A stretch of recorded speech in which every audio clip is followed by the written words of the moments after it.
नमस्कार साथियों, आपका प्रिय साथी जितेंद्र स्वामी आज एक नया वीडियो लेकर आपके सामने उपस्थित हूँ।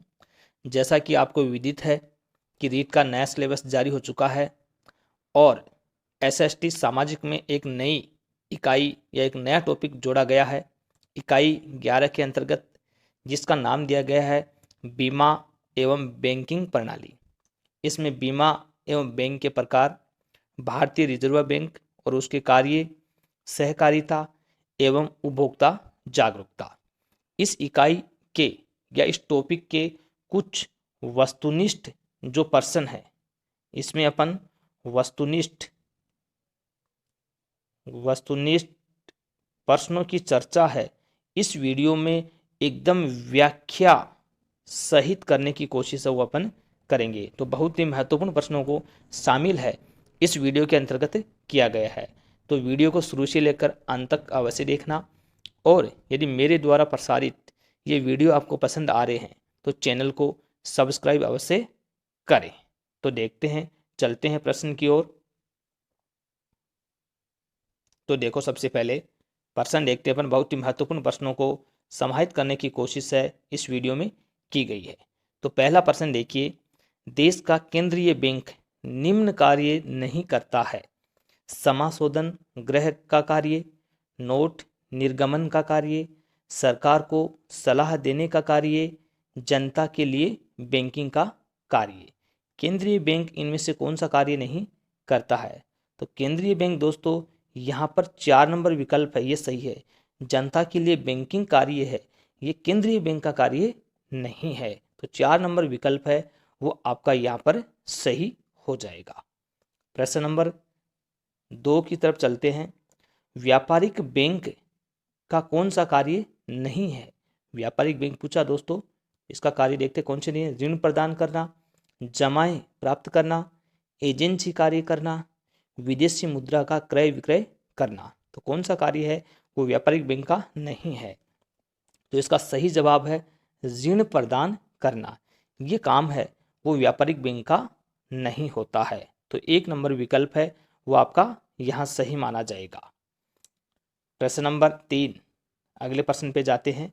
वर्तमान में भारतीय रिजर्व बैंक निम्नांकित पद्धति के आधार पर नोट निर्गमन करता है: 1 नंबर न्यूनतम कोष पद्धति, 2 आनुपातिक कोष पद्धति, 3 शत-प्रतिशत कोष पद्धति, 4 उपयुक्त सभी। तो इसका सही विकल्प है आपका 1 नंबर। न्यूनतम कोष पद्धति के द्वारा भारतीय रिजर्व बैंक है वो नोट का निर्गमन करता है। तो 1 नंबर विकल्प है वो आपका यहाँ पर सही है। अगला प्रश्न देखते हैं। भारतीय रुपया है विधिग्राह्य मुद्रा, प्रादिष्ट मुद्रा, ऐच्छिक मुद्रा या उपयुक्त में से कोई नहीं? तो इसका सही जवाब है साथियों आपका 1 नंबर। भारतीय जो रुपया है वो बैंकिंग प्रणाली में विधिग्राह्य मुद्रा है वो माना जाता है। अगला प्रश्न देखते हैं। भारतीय रिजर्व बैंक ने अपना कार्य प्रारंभ किया है: 1 अप्रैल 1935, 6 अक्टूबर 1956, 1 जुलाई 1950, 1 जनवरी 1949। तो इसका सही जवाब है साथियों 1 नंबर। 1 अप्रैल 1935 से भारतीय रिजर्व बैंक ने अपना कार्य हो प्रारंभ कर दिया था। तो काफ़ी महत्वपूर्ण प्रश्न है ये आपके सामने। अगला प्रश्न अपन देखते हैं। भारत में RRPS यानी आंचलिक ग्रामीण बैंकों की सर्वप्रथम स्थापना हुई थी, यानी कब हुई थी? 1975, 1950, 1969, 1980। तो साथियों इसका जो सही जवाब है वो आपका होगा, इसका सही जवाब है वो आपका 2 नंबर होगा, यानी 1975 में है वो आपकी इसमें जो ग्रामीण बैंकें हैं इनकी स्थापना हुई थी। अगला प्रश्न देखते हैं। काफ़ी महत्वपूर्ण प्रश्नों का संकलन है इस वीडियो के अंतर्गत किया गया है। तो देखो, देसी बैंकर्स कहलाते हैं: नियमित मुद्रा बाजार, अनियमित मुद्रा बाजार, व्यवस्थित मुद्रा बाजार या उपयुक्त में से कोई नहीं? तो इसका सही जवाब है साथियों आपका 2 नंबर, अनियमित जो मुद्रा बाजार हैं ये आपके देसी बैंकर्स कहलाते हैं। तो विकल्प नंबर जो आपका 2 है ये यहाँ पर सही माना जाएगा।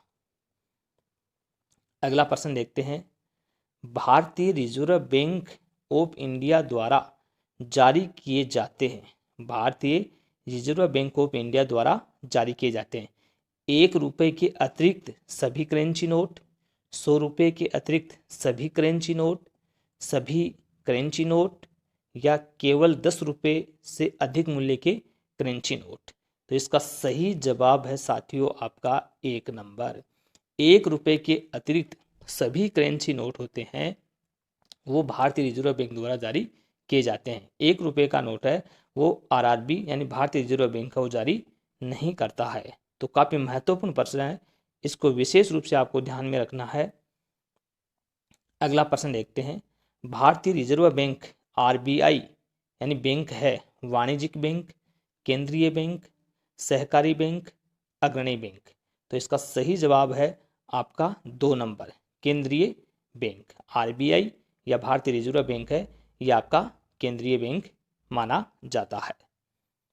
अगला प्रश्न है, भारत का सबसे बड़ा बैंक है भारतीय रिजर्व बैंक, भारतीय state bank, central bank of India या बैंक ऑफ इंडिया। तो इसका सही जवाब आपका है 1 नंबर भारतीय रिजर्व बैंक है वो भारत का सबसे बड़ा बैंक है वो माना जाता है। अगला प्रश्न, भारत में किसे बैंकों का बैंक कहा जाता है? भारतीय रिजर्व बैंक, भारतीय state bank, bank of India, central bank of India. तो इसका सही जवाब आपका है 1 नंबर भारतीय रिजर्व बैंक है, इसको भारत में बैंकों का बैंक भी कहा जाता है। अगला प्रश्न देखते हैं, भारतीय रिजर्व बैंक यानी आरबीआई का राष्ट्रीयकरण कब हुआ? 1945 ईस्वी, 1947 ईस्वी, 1949 ईस्वी, 1950 ईस्वी। तो आरबीआई का राष्ट्रीयकरण साथियों वो 1949 ईस्वी में हुआ था।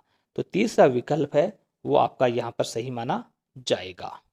काफी महत्वपूर्ण प्रश्नों का संकलन है वो इस वीडियो में आपके सामने करने की कोशिश की जा रही है। तो वीडियो को पूरा देखें। यदि प्रश्न पसंद आ रहे हैं आपको तो चैनल को सब्सक्राइब अवश्य करें। तो देखिए अगला प्रश्न, भारतीय रिजर्व बैंक का मुख्यालय कहाँ स्थित है? नई दिल्ली, मुंबई, कोलकाता, चेन्नई। तो इसका सही जवाब है साथियों आपका 2 नंबर जो भारतीय रिजर्व बैंक का मुख्यालय है यानी आरबीआई का ये आपका मुंबई में स्थित है। अगला प्रश्न देखते हैं, भारतीय रिजर्व बैंक का कार्य नहीं है। काफी महत्वपूर्ण प्रश्न है, नहीं पूछा साथियों। ऐसे प्रश्नों में गलती होने की संभावना है वो बनी रहती है, तो इस नहीं को ध्यान में रखना है। करेंसी नोट जारी करना, मुद्रा योजना बनाना, भारत के सभी बैंकों पर नियंत्रण रखना, निर्यातकर्ताओं को ऋण देना। तो इसका सही विकल्प जैसे कि आपको दिखाई दे रहा है 4 नंबर है, ये काम भारतीय रिजर्व बैंक यानी आरबीआई का नहीं है। तीनों काम हैं, करेंसी नोट जारी भी करता है, मुद्रा की योजना भी बनाता है और सभी बैंकों पर आरबीआई का नियंत्रण भी होता है। तो ये 3 तथ्य सही हैं। चौथा तथ्य है वो भारतीय रिजर्व बैंक के संबंध में गलत है। तो इसलिए 4 नंबर विकल्प है ये आपका यहाँ पर सही है। अगला प्रश्न देखो, भारतीय रिजर्व बैंक का कार्य नहीं है। वापिस वैसा ही प्रश्न है, काफी मिलता जुलता है। तो देखो, नोट निर्गमन, बैंकों का बैंक, सरकार का बैंक, जनता से जमा स्वीकार करना। तो 4 नंबर विकल्प है ये यहाँ पर वापस सही माना गया है। जनता से जमा स्वीकार है वो आरबीआई स्वीकार नहीं करता है। इस नोट निर्गमन भी करता है, बैंकों का बैंक भी ये कहलाता है और सरकार का बैंक भी ये होता है। तो ये 3 तथ्य सही हैं, चौथा तथ्य गलत है। तो ये विकल्प है ये आपका सही माना जाएगा। अगला प्रश्न देखते हैं, व्यापारिक बैंकों द्वारा जनित साख का नियंत्रण कौन करता है? भारतीय स्टेट बैंक, भारतीय रिजर्व बैंक, वित्त मंत्रालय, भारत सरकार। तो कौन सा व्यापारिक बैंक है वो जनित साख का नियंत्रण यहाँ पर करता है? तो सही जवाब यहाँ पर है 2 नंबर भारतीय रिजर्व बैंक है वो व्यापारिक बैंकों द्वारा जनित साख है उस पर नियंत्रण रखता है। अगला देखो, भारत में करेंसी नोट जारी करता है वित्त मंत्रालय, वित्त सचिव, भारतीय स्टेट बैंक, भारतीय रिजर्व बैंक। तो करेंसी नोट है साथियों भारतीय रिजर्व बैंक यानी जो आपका आरबीआई है, ये बैंक जारी करता है। तो चौथा विकल्प है ये आपका यहाँ पर सही माना जाएगा। अगला प्रश्न देखिए, भारत के विदेशी विनिमय संचय यानी फॉरेन एक्सचेंज रिजर्व का प्रतिरक्षक है विदेश मंत्रालय, वित्त मंत्रालय, भारतीय स्टेट बैंक, भारतीय रिजर्व बैंक। तो भारत का जो विदेशी विनिमय संचय है यानी फॉरेन एक्सचेंज रिजर्व है, इसका संचय है वो प्रतिरक्षक है, वो आपका क्या है, भारतीय रिजर्व बैंक है, ये माना जाता है। तो चौथा विकल्प है ये आपका यहाँ पर सही माना जाएगा। अगला प्रश्न देखो, भारत का आर्थिक सर्वेक्षण प्रत्येक वर्ष सरकारी तौर पर प्रकाशित किया जाता है वित्त मंत्रालय द्वारा, योजना आयोग द्वारा, उद्योग मंत्रालय द्वारा, भारतीय रिजर्व बैंक द्वारा। यानी भारत का आर्थिक सर्वेक्षण है वो प्रत्येक वर्ष है वो सरकारी तौर पर प्रकाशित किसके द्वारा होता है। तो इसका सही विकल्प है साथियों आपका 4 नंबर, भारतीय रिजर्व बैंक होता है वो प्रत्येक वर्ष है वो आर्थिक सर्वेक्षण प्रकाशित करता है। अगला प्रश्न देखो, भारत का केंद्रीय मुद्रा जारी करने वाला बैंक है सेंट्रल बैंक ऑफ इंडिया, भारतीय स्टेट बैंक ऑफ इंडिया, भारतीय रिजर्व बैंक या बैंक ऑफ इंडिया। तो इसका सही जवाब है भारत का केंद्रीय मुद्रा जारी करने वाला बैंक है वो आपका भारतीय रिजर्व बैंक है। यानी तीसरा विकल्प है ये आपका सही है। तो साथियों आरबीआई के विकल्प हैं वो काफ़ी सही आ रहे हैं। तो भारतीय रिजर्व बैंक के बारे में काफ़ी ज़्यादा अधिक प्रश्न पूछे जाने की संभावना बन सकती है। अगला प्रश्न है, भारत में केंद्रीय बैंक के सभी कार्यों को कौन सा बैंक संपादित करता है, central bank of India, bank of India, भारतीय स्टेट बैंक या भारतीय रिजर्व बैंक। तो ये इसका सही विकल्प आपका 4 नंबर भारतीय रिजर्व बैंक है, वही ये सारे काम है बैंकों के संपादित करता है। अगला प्रश्न देखिए, निम्नलिखित में से किस बैंक में कोई व्यक्ति अपना खाता नहीं खोल सकता। कौन से बैंक हैं जिसमें व्यक्ति अपना खाता नहीं खोल सकता, शहरी सहकारी बैंक, क्षेत्रीय ग्रामीण बैंक, भारतीय रिजर्व बैंक, अनुसूचित व्यापारिक बैंक। तो इसका सही विकल्प है साथियों आपका 3 नंबर भारतीय रिजर्व बैंक यानी जो आरबीआई है, आरबीआई में है वो खाता, कोई व्यक्ति अपना खाता नहीं खोल सकता है। तो यहाँ पर 3 नंबर विकल्प है ये आपका सही है। अगला प्रश्न देखिए, वह भारतीय राज्य जिसका वित्तीय लेन देन भारतीय रिजर्व बैंक के माध्यम से नहीं होता है। यानी भारत का ऐसा कौन सा राज्य है जिसका वित्तीय लेन देन है आरबीआई के माध्यम से नहीं होता, सिक्किम, गोवा, अरुणाचल प्रदेश, जम्मू कश्मीर। तो इसका सही जवाब है साथियों जम्मू कश्मीर पर है वो आरबीआई की जो प्रभाव या उनके लोन हैं या लेन देन है वो लागू नहीं होते थे। तो 4 नंबर इसका विकल्प सही है। लेकिन वर्तमान में अनुच्छेद 370 हट गया है तो शायद यह शर्त भी वहाँ से हटा दी जाएगी। तो अभी तक इस प्रश्न का उत्तर है वो आपका 4 नंबर ही सही माना जाएगा।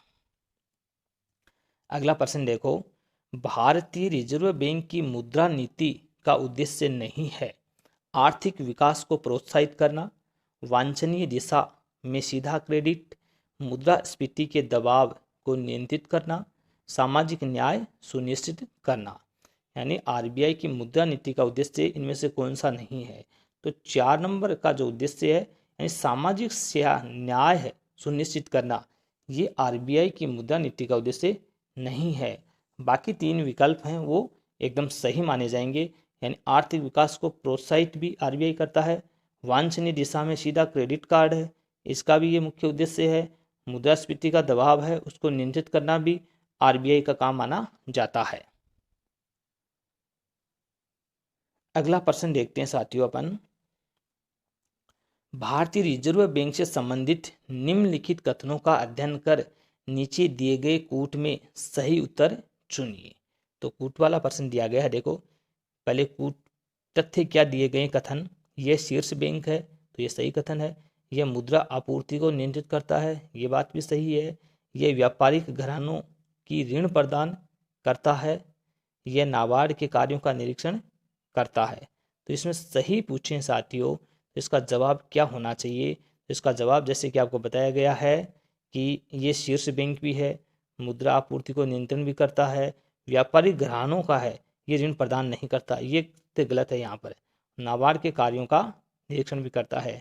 तो 1 नंबर, 2 नंबर और 4 नंबर ये 3 तथ्य सही हैं। तो 1, 2, 4 यहाँ पर कौन से विकल्प में आ रहे हैं आपके, 1, 2, 4 आपके इसमें आ रहे हैं चौथे में। तो ये चौथा विकल्प है आपका यहाँ पर सही माना जाएगा। अगला प्रश्न देखते हैं। भारतीय रिजर्व बैंक का लेखा वर्ष होता है अप्रैल से मार्च, जुलाई से जून, अक्टूबर या सितंबर, जनवरी से दिसंबर। तो लेखा वर्ष है वो आपका कौन सा होता है, अप्रैल से मार्च होता है। तो 1 नंबर तथ्य है वो आपका यहाँ पर सही माना जाएगा। आगे देखते हैं साथियों, काफ़ी महत्वपूर्ण प्रश्नों का समावेश है इस वीडियो में किया जा रहा है। तो देखो, with you all the way किस बैंक की विज्ञापन पंक्ति है। बहुत ही महत्वपूर्ण पंक्ति देखना, टैगलाइन है with you all the way. With you all the way कौन से बैंक की विज्ञापन की ये पंक्ति है। पहला विकल्प है भारतीय रिजर्व बैंक, भारतीय state bank, Punjab national bank या बैंक ऑफ इंडिया। तो इसका सही जवाब साथियों आपका कौन सा है, 2 नंबर, यानी भारतीय स्टेट बैंक की टैगलाइन है with you all the way. काफ़ी महत्वपूर्ण प्रश्न है, ध्यान से देखेंगे। अगले प्रश्न को देखो, चमकता हुआ सितारा किस राष्ट्रीयकृत बैंक का प्रतीक है। चमकता हुआ सितारा पूछा है यहाँ पर। तो syndicate bank, Indian bank, bank of India या बैंक ऑफ बड़ौदा, कौन से का ये प्रतीक माना गया है। तो ये आपका 3 number bank of India BOB है, उसका चमकता हुआ सितारा क्या प्रतीक माना गया है। अगला प्रश्न देखिए साथियों, भारत में सर्वाधिक शाखाएं किस विदेशी बैंक की हैं। Standard Chartered bank, Citi bank, A&Z Grindlays bank, China trust bank. तो इसका सही जवाब है साथियों आपका 3 नंबर A&Z ग्रीडलैंड बैंक है। इस शाखा इसकी विदेशी बैंक है, इसकी सर्वाधिक शाखाएं हैं वो भारत में हैं। 3 नंबर विकल्प है आपका सही है। तो साथियों ध्यान देना, ये एक विदेशी बैंक है, इसके शाखाएं भारत में सबसे अधिक हैं, सर्वाधिक हैं। A&Z ग्रीडलैंड बैंक है ये। अगला प्रश्न देखो, सहकारी साख समितियों का ढांचा है एक स्तरीय, द्विस्तरीय, त्रिस्तरीय, चतुर्थ स्तरीय। तो इसका सही विकल्प आपका 3 नंबर है, त्रिस्तरीय जो ढांचा है वो आपका माना गया है। अब त्रिस्तरीय व्यवस्था क्या थी, व्याख्या देखना काफ़ी महत्वपूर्ण है यहाँ पर आपकी। तो देखो, राजस्थान में है वो त्रिस्तरीय व्यवस्था थी। तो 1 नंबर पे देखो क्या है, राजस्थान राज्य सहकारी बैंक लिमिटेड जयपुर, यानी अपेक्स बैंक सहकारिता के क्षेत्र में राज्य का शीर्ष बैंक है। इसका गठन भारतीय साख सर्वे समिति की सिफारिशों पर 14 अक्टूबर 1953 को किया गया है।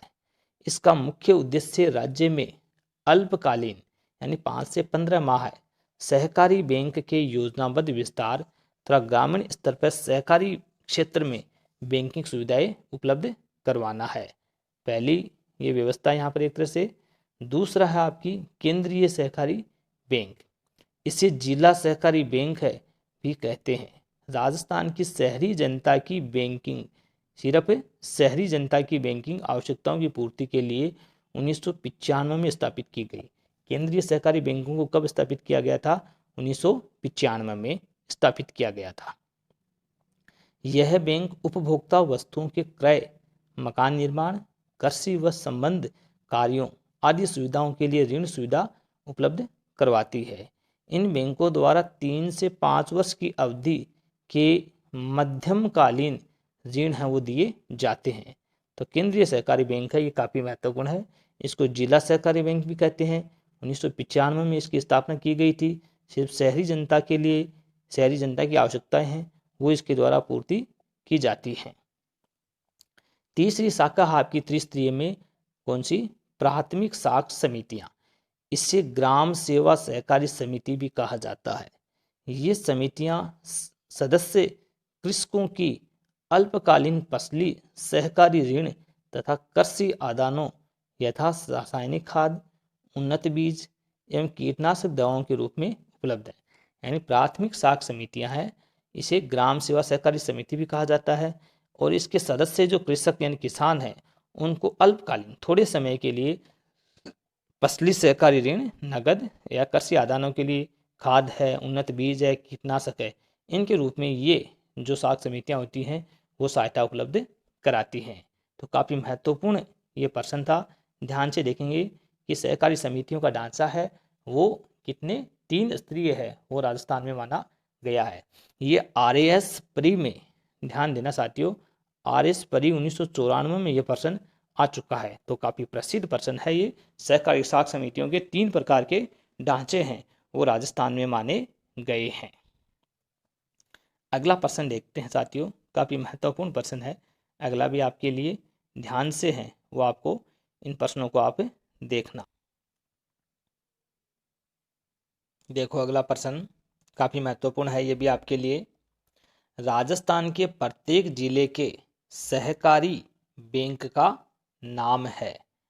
क्षेत्रीय ग्रामीण बैंक, प्राथमिक सहकारी बैंक, राज्य सहकारी बैंक, केंद्रीय सहकारी बैंक। तो इसका सही जवाब है आपका दोस्तों 4 नंबर। केंद्रीय सहकारी बैंक है वो राजस्थान के प्रत्येक जिले में सहकारी बैंक होता है। जैसे त्रिस्तरीय ढांचा था उसमें 2 नंबर का आपका केंद्रीय सहकारी बैंक था। तो यहाँ पर चौथा विकल्प है, ये सही माना जाएगा। अगला प्रश्न देखो, भारत का सबसे बड़ा व्यावसायिक बैंक है? सबसे बड़ा व्यावसायिक बैंक पूछा है। United commercial bank, Punjab national bank, भारतीय स्टेट बैंक या बैंक ऑफ बड़ौदा। तो भारतीय स्टेट बैंक है वो सबसे बड़ा व्यावसायिक बैंक है, वो भारत का माना जाता है। अगला प्रश्न देखो, निजी क्षेत्र के काशीनाथ बैंक का विलय किस बैंक में कर दिया गया है? निजी क्षेत्र का कौन सा बैंक पूछा है? काशीनाथ बैंक का विलय किस बैंक में हुआ है? भारतीय स्टेट बैंक में, पंजाब नेशनल बैंक में, बैंक ऑफ इंडिया में या बैंक ऑफ बड़ौदा में। तो इसका सही जवाब आपका है 1 नंबर, बैंक ऑफ इंडिया में काशीनाथ बैंक का विलय कर दिया गया है। अगला प्रश्न है, राजस्थान जनजाति क्षेत्रीय विकास सहकारी संघ की स्थापना की गई? 1970 में, 1976 में, 1980 में, 1984 में। तो 2 नंबर विकल्प यहाँ पर सही है, 1976 में है। राजस्थान जनजाति क्षेत्रीय विकास सहकारी संघ की स्थापना की गई थी। RAS प्री 1999 में यह प्रश्न पूछा हुआ है, तो काफी महत्वपूर्ण है। इसकी व्याख्या देखें तो ध्यान से देखो, 1976 में स्थापित इस संगठन का मुख्यालय उदयपुर में स्थित है। यह संगठन जनजातीय लोगों के आर्थिक विकास के लिए विशेष कार्य करता है, उन्हें आवश्यक सुविधाएं प्रदान करने के साथ साथ साहूकारों के ऋण शोषण से भी बचाता है। यह जनजातीय उपयोजना क्षेत्र एवं शहरिया क्षेत्र के 7 जिलों, 21 तहसीलों, 25 ग्राम पंचायत हैं, उसके समितियां हैं, वहाँ पर ये कार्यरत है। 7 जिलों में है, शहरिया क्षेत्र के 7 जिले, 21 तहसील है और 25 पंचायत है। अगला प्रश्न है, भारतीय विकास बैंक किसानों को ऋण उपलब्ध करवाता है? कौन सा बैंक? भारतीय विकास बैंक है। तो कम अवधि के लिए, मध्यम अवधि के लिए, दीर्घ अवधि के लिए या केवल भूमि सुधार के लिए? भारतीय जो भूमि विकास बैंक है ये किस प्रकार का ऋण है वो उपलब्ध करवाता है? तो इसका जो सही जवाब है आपका साथियों वो था, इसी में दिया हुआ है आपका इसका उत्तर था आपका साथियों 3 नंबर। जो दीर्घ अवधि के लिए है वो क्या है, ऋण उपलब्ध करवाता है। कौन सा बैंक, भूमि विकास बैंक है, वो दीर्घ अवधि के लिए करवाता है। इसकी व्याख्या अपन देखते हैं तो देखो, राजस्थान राज्य सहकारी भूमि विकास बैंक की स्थापना 26 मार्च 1957 को जयपुर में की गई। यह बैंक लघु सिंचाई कार्य, भूमि सुधार, बागवानी, पशुपालन, डेयरी, कृषि यंत्र खरीदने के लिए दीर्घकालीन अवधि के लिए यानी 5 से 15 वर्ष तक के लिए ऋण उपलब्ध करवाती है। कौन सी बैंक, भूमि विकास बैंक किसानों को ऋण उपलब्ध करवाता है एक लंबी अवधि के लिए।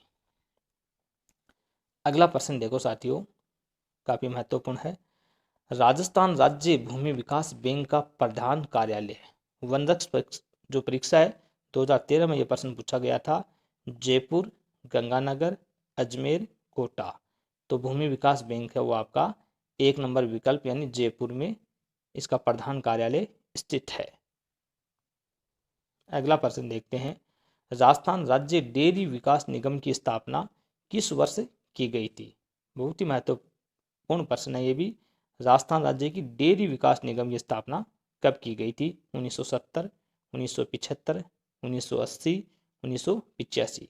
तो 1975 में है वो डेयरी विकास निगम की स्थापना वो की गई थी। व्याख्या देखें इसकी, राजस्थान राज्य सहकारी डेयरी फेडरेशन की स्थापना है वो 1975 में की गई। किसके द्वारा, राज्य डेयरी विकास लिमिटेड के नाम से। और 1977 ईस्वी में राजस्थान सहकारी डेयरी फेडरेशन इसका नाम कर दिया गया और इसका मुख्यालय है वो जयपुर में स्थित है। अगला प्रश्न देखते हैं, राजस्थान में डेयरी विकास हेतु राजस्थान सहकारी डेयरी संघ RCDF की स्थापना कब की गई थी। तो इसकी स्थापना है वो आपको 1977 ईस्वी में की गई थी और इसका नाम है वो चेंज एक तरह से हुआ था, बस स्थापना 1975 में ही कर दी गई थी। अगला प्रश्न, राजस्थान सहकारी डेयरी फेडरेशन लिमिटेड RCDF का मुख्यालय कहाँ है। तो इसका मुख्यालय आपका जयपुर में है। तो तीसरा विकल्प सही है। अगला प्रश्न है, राजस्थान में राजपूताना महिला नागरिक सहकारी बैंक ने जिस शहर एवं तिथि से कार्य प्रारंभ किया वह है। प्रश्न ध्यान से देखना, राजस्थान में राजपूताना महिला नागरिक सहकारी बैंक ने जिस शहर एवं तिथि, मतलब शहर कौन सा था, एवं तिथि क्या थी जहां से कार्य प्रारंभ हुआ है, ये प्रश्न यहाँ पर पूछा गया है। जयपुर 30 अगस्त 1995, उदयपुर 28 जून 1993, कोटा 1 अप्रैल 1990, जोधपुर 15 अगस्त 2000। तो इसका सही जवाब है आपका साथियों 1 नंबर सही माना जाएगा। यानी जयपुर 30 अगस्त 1995 से है, जयपुर शहर से, और 30 अगस्त 1995 से ये शुरुआत होती है। व्याख्या देखते हैं, राजपूताना महिला नागरिक सहकारी बैंक की स्थापना जयपुर में होती है और जैसा कि विकल्प में बताया गया है 30 अगस्त 1995 को हुई थी। अगला प्रश्न देखते हैं, राजस्थान राज्य सहकारी उपभोक्ता संघ यानी कॉनफेड का गठन कब किया गया। जेल प्रहरी में ये प्रश्न पूछा हुआ है। 27 मार्च 1966, 27 मार्च 1967, 27 मार्च 1969 या 27 मार्च 1968 में। तो इसका सही जवाब है साथियों क्या होगा, इसका चयन अपने को करना है। किसका, राजस्थान राज्य सहकारी उपभोक्ता जो संघ है इसका क्या पूछा है यहाँ पर, गठन कब किया गया है ये पूछा गया है। तो इसका सही जवाब है साथियों वो आपका होगा 2 नंबर।